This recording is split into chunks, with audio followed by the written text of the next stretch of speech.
En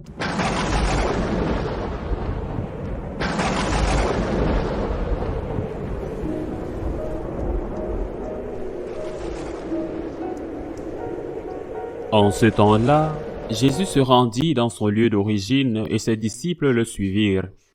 Le jour du sabbat, il se mit à enseigner dans la synagogue. De nombreux auditeurs, frappés d'étonnement, disaient « D'où cela lui vient-il? Quelle est cette sagesse qui lui a été donnée?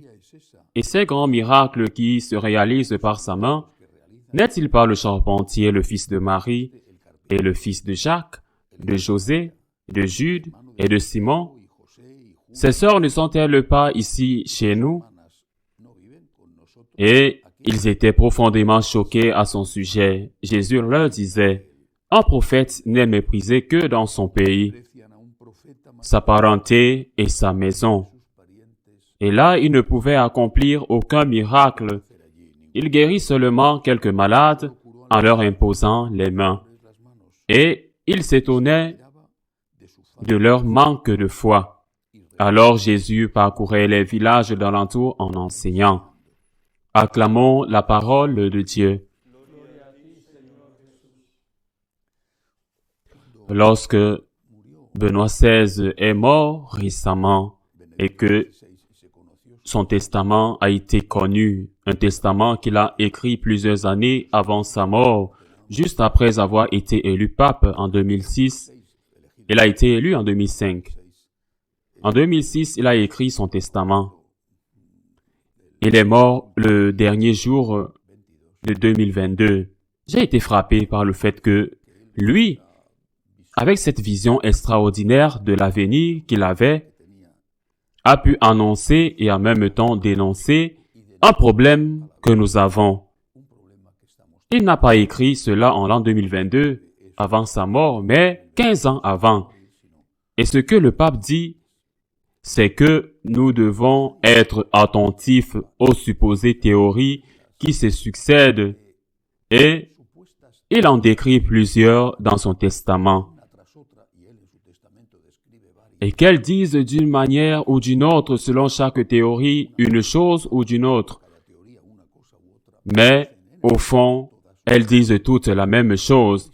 On ne peut pas faire confiance à Jésus-Christ. Jésus-Christ était soumis à sa culture, ou Jésus-Christ, dans ceci,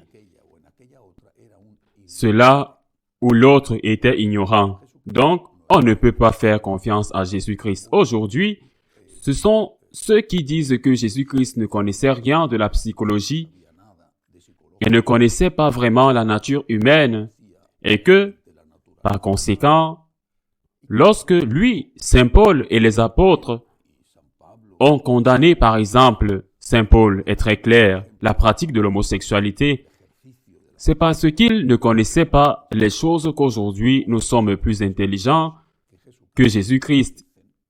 Ils disent qu'aujourd'hui nous savons. Benoît XVI a mis en garde contre cela et a dit « Toutes ces sagesses prétendument définitives sont tombées l'une après l'autre, ce qui s'est avéré par la suite n'être ni une sagesse ni définitive. » Ceci est tiré de l'évangile d'aujourd'hui. Ces gens, les gens de Nazareth, ils parlent d'une des visites de Jésus à Nazareth. Il a fait quelques visites une fois qu'il a commencé sa vie publique. Dans l'une d'elles, ils ont voulu le tuer. Ces gens, ils voient l'homme, le compagnon de Dieu, le compagnon dans la synagogue, le compagnon au travail. Ils voient l'homme. Et au lieu de dire, comme c'est extraordinaire que cet homme bon qui a été notre compagnon, notre ami, notre parent, qui est si bon, fasse ces choses merveilleuses. Au lieu de dire cela, ils disent, qu'est-ce que cet homme fait? Qu'est-ce qu'il fait? Qu'est-ce qu'il se donne comme étant un homme puissant, un prophète? Et ensuite, ils le rejettent. Parce que c'est ce que nous faisons. Nous voyons Jésus et nous disons qu'est-ce que Jésus fait. Qui pense-t-il être? Qui pense-t-il être? Est-ce que Jésus va être plus que ce psychologue ou ce sociologue, ce biologiste? Jésus est dépassé. 2000 ans d'histoire. Avec tout ce que la science a avancé, Jésus n'a plus rien à nous dire. C'est ce que beaucoup dans l'Église disent. Notre Seigneur, comme le dit l'Évangile, a été surpris et attristé. Il s'est affligé du manque de foi de ceux qu'il avait sûrement discrètement aidés de tant de façons. Et notre Seigneur est parti et l'Évangile dit qu'il n'a pu faire aucun miracle là-bas à cause de leur manque de foi. Cela peut aussi arriver avec l'Église. Que le Seigneur parte. Que le Seigneur parte. Que le Seigneur parte. Qu'il dise, vous ne m'aimez pas. Vous ne me croyez pas.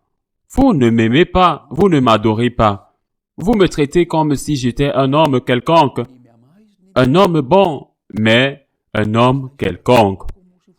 Donc les opinions et les enseignements doivent être relativisés, remis dans le contexte historique, c'est-à-dire, ok, ceci est intemporel, mais ceci ne l'est pas. Donc, nous ne pouvons pas l'accepter. Au fond, tous de ceux de Nazareth et les nôtres, et c'est encore pire les nôtres que les leurs, tout est un manque de foi. Ils ont vu l'homme et n'ont pas voulu voir, bien qu'il ait fait des miracles. Autre chose parce qu'ils étaient envieux. Nous qui croyons, soi-disant, à la divinité de Jésus, refusons de le traiter comme ce qu'il est, et nous le proclamons soi-disant ainsi. Mais en pratique, nous ne le faisons pas. Nous refusons de le traiter comme ce qu'il est. Nous refusons de le traiter comme Dieu. Aucun philosophe comme Jésus. Combien sont venus? Quand on étudie l'histoire de la philosophie, on en voit un après l'autre, et ils pensent tous que le précédent avait tort, qu'ils détiennent la vérité, et puis le suivant arrive et dit la même chose, et la même chose, et la même chose. Aucun philosophe comme Jésus, et aucun théologien, pas même allemand, aucun théologien comme Jésus, aucun scientifique, encore moins quelqu'un comme Jésus. Jésus est Dieu. Et je ne veux pas qu'il se lasse de nous et qu'il quitte l'Église. L'Église a un sens. Elle doit son existence exclusivement à l'annonce de l'humanité et de la divinité du Christ, et à l'enseignement et à la transmission de son message à tous, pour qu'il soit un peu plus facile d'aller au ciel. Personne comme Jésus, parce que lui seul exclusivement, lui est le vrai Dieu, fait vrai homme, que personne ne nous sépare du Christ, et que nous ne nous lassions et nous ne nous laissons pas contaminer, comme le dit la première lecture d'aujourd'hui, par les aliments qui sont les herbes étranges. Ainsi soit-il.